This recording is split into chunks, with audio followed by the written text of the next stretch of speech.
Hello dear students and welcome to your online English grammar class. I am your teacher Ma'am Aktara and today I am going to teach you about present perfect continuous tense. Present tense or baki tinita bhagor bishoye tomalokok dia hoise descriptionot link eta di dim. Aji present perfect continuous tense or bishoye aha bhalke class to sai jam. Students, present perfect continuous tense to buji loba যে অতীতত কোনো এটা কাৰ্য আৰম্ভ হৈ কিবা এটা কাম অতীত কালত আৰম্ভ হৈছিল আৰু বৰ্তমানৰ বহু সময়লৈকে যদি কামটো চলি থকা বুজায় বা কৰি থকা বুজায় হেতুৱে হয় প্ৰেজেন্ট পাৰফেক্ট কন্টিনিউয়াস টেন্স।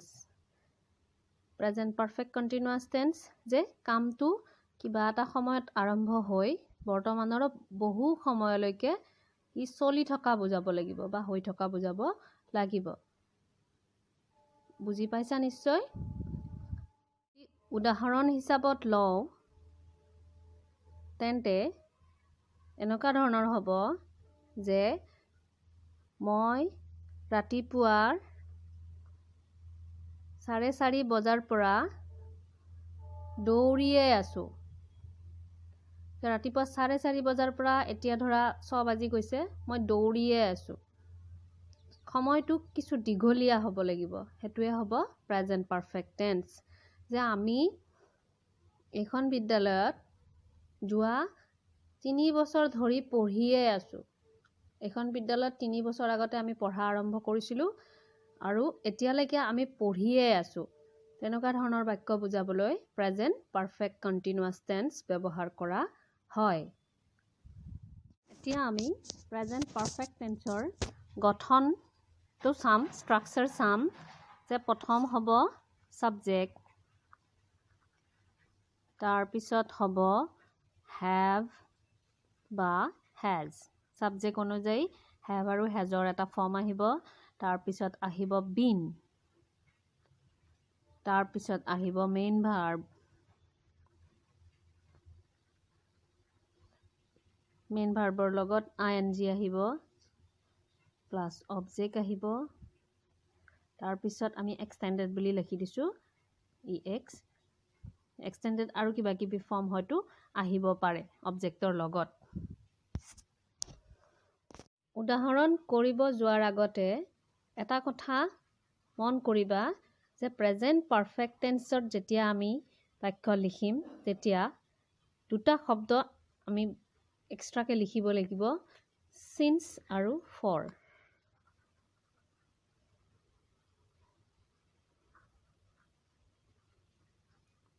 এই দুটা শব্দ আমি সিন্স আৰু ফৰ এই দুটা শব্দ আমি লিখিবলগীয়া হয়। যেতিয়া উদাহৰণ কৰিম তেতিয়া গম পাবা যে যেহেতুকে সময়টো দীঘলীয়া হয়, কামটোৰ সময়টো দীঘলীয়া হয়, গতিকে কৰবাত আমি সিন্স ইউজ কৰিম আৰু কৰবাত আমি ফৰ ইউজ কৰিম।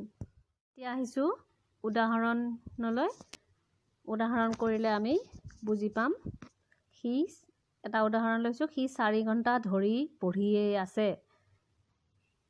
4 ঘণ্টা ধৰি পঢ়িয়ে আছে তাৰমানে হি বহুত সময় আগতে 4 ঘণ্টা আগতে হি কামটো আৰম্ভ কৰিছিল আৰু এতিয়াও হি কামটো কৰিয়ে আছে।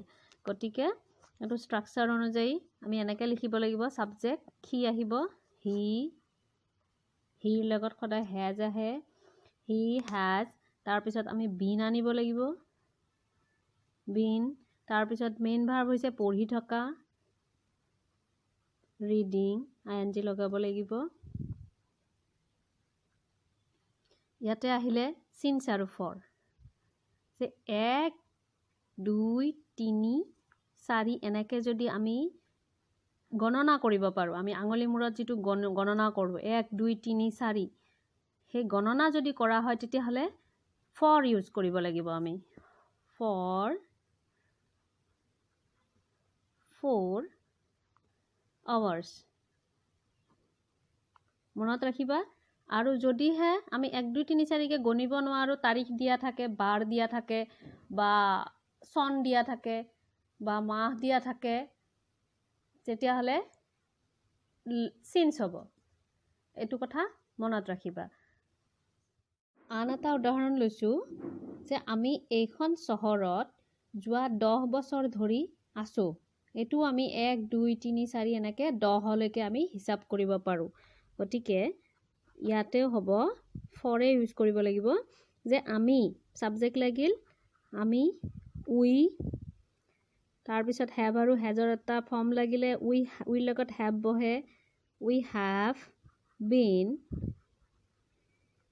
আমি ইয়াতে আছো মানে বাস কৰি আছো ষ্টেইং বা লিভিং লিভিং এ লিখো বাৰু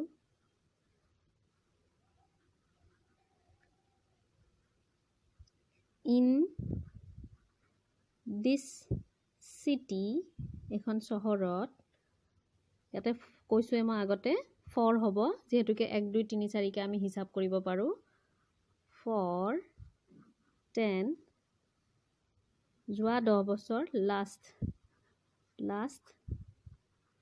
10 years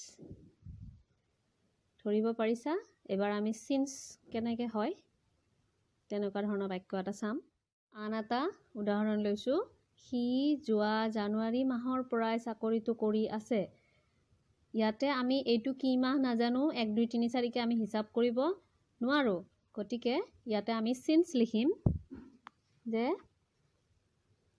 he has been doing the job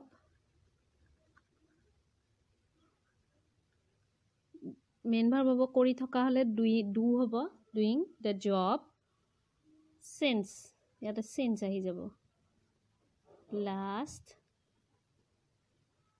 January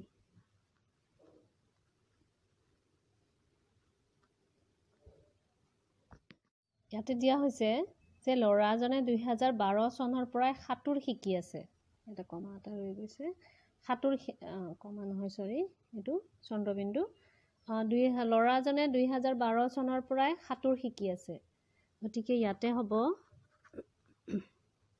লৰাজনে the boy third person singular number গতিকে ইয়াতে has হ'ব the boy has been learning হ'ব শিকি থকা সাঁতুৰ শিকি থকা মানে learning how to swim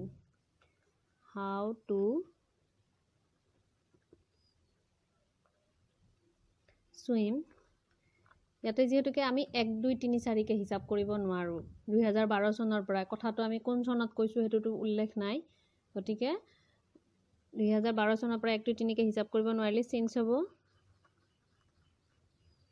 since 2012 আশা কৰিছো তোমালোকে বুজি পাইছা ক্লাসটো গতিকে বেছিকে উদাহৰণ কৰিবা আৰু মোক জনাবা পাৰিছা নে নাই যদিহে নোৱাৰা আকৌ এবাৰ ক্লাসটো চাবা আৰু তথাপি যদি বুজি নোপোৱা মোক জনালে মই আকৌ ভালকে এবাৰ বুজাই দিম থ্যাংক ইউ